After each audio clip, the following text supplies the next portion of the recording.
How can ordinary things, things you can actually see and touch, like water or a piece of bread, how in the world can they grant eternal life?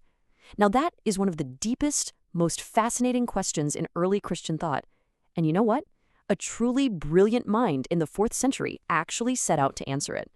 So, today we're diving into what you can almost call a divine upgrade, the incredible way early Christians, and one thinker in particular, explained the actual mechanics of salvation.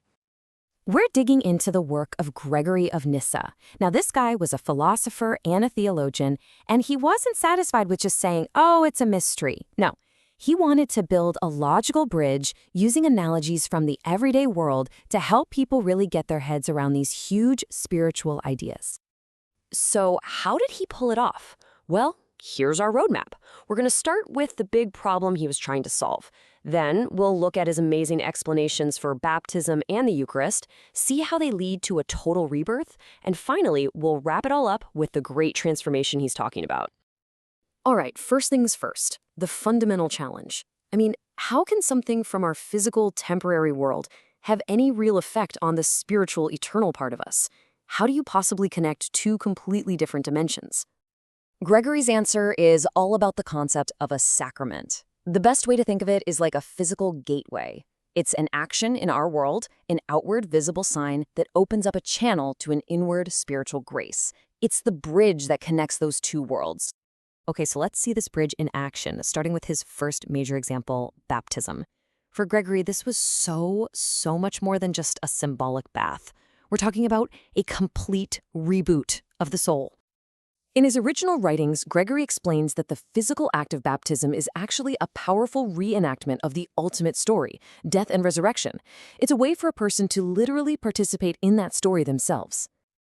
And he draws such a clear line here. Going down into the water mirrors going down into death. It's this powerful physical metaphor for a huge spiritual reality. He lays it all out like this clear 3-act play. First, you enter the water, which symbolizes a death to your old self. Then, you're submerged, which is a kind of burial. And then, you emerge, totally reborn into a new kind of life. It's just an incredibly powerful and simple structure. But Gregory didn't stop there. He knew the word cleansing could sound a little superficial. So he used another, even more powerful analogy to explain what's really happening to the soul during all this. And this just brilliantly shows the depth of the change he's talking about. It's not about washing some dirt off the surface. No, it's like taking impure gold and putting it in a furnace. The fire doesn't destroy the gold, right? It just burns away all the junk, leaving only the pure stuff behind. For Gregory, baptism was a spiritual refining fire. This brings us to the next great mystery, the Eucharist. How can simple bread and wine offer immortality? Well, Gregory framed it as a form of divine medicine, an antidote to the poison of being mortal. So how does this medicine actually work? He needed a great analogy to show how something divine could transform something human. And he found the perfect one in, of all places, the ancient process of baking bread. This quote really gets to the heart of it. He compares the divine element in the Eucharist to leaven, or what we'd call a sourdough starter. Just a tiny amount has the power to completely change everything it touches. Think about how bread is made, right? You take just a small piece of that living leaven and you mix it into this huge lump of kind of lifeless dough. And that leaven doesn't just sit there.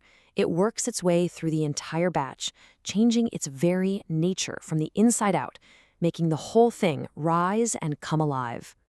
And that is Gregory's model for the Eucharist. The divine nature gets infused into the bread and wine. When a person consumes it, that divine element acts just like leaven in our bodies, transforming our mortal nature from within and giving us the property of immortality. It really is a divine upgrade delivered through a physical medium. So you see, these two sacraments, baptism and the Eucharist, they aren't just one-off rituals. For Gregory, they are the catalysts for a complete and total inner transformation, a true rebirth. And this just shows you the before and after perfectly. Our original created nature is mortal and, it's prone to decay. But the reborn nature is fundamentally different. It's eternal, stable, and incorruptible. It's like he's talking about a change to our very operating system. But, and this is a really key point, this upgrade isn't some passive download. Gregory makes it super clear that it requires our active participation. It demands an inner conversion, a conscious choice to turn towards and live in this new transformed state of being. So, what's the big takeaway from all this? I mean, why should we care about the theological mechanics laid out by some guy from 1700 years ago? What's so powerful about Gregory's work is that he wasn't just laying down dogma. He was explaining it. He used logic and these incredible, relatable analogies, refining gold, baking bread, to build a rational framework that connected the ordinary, physical world we all live in to the possibility of an extraordinary spiritual transformation. And really, that leaves us with a final thought to chew on. In our own search for meaning, what can we learn from this ancient way of seeing the world?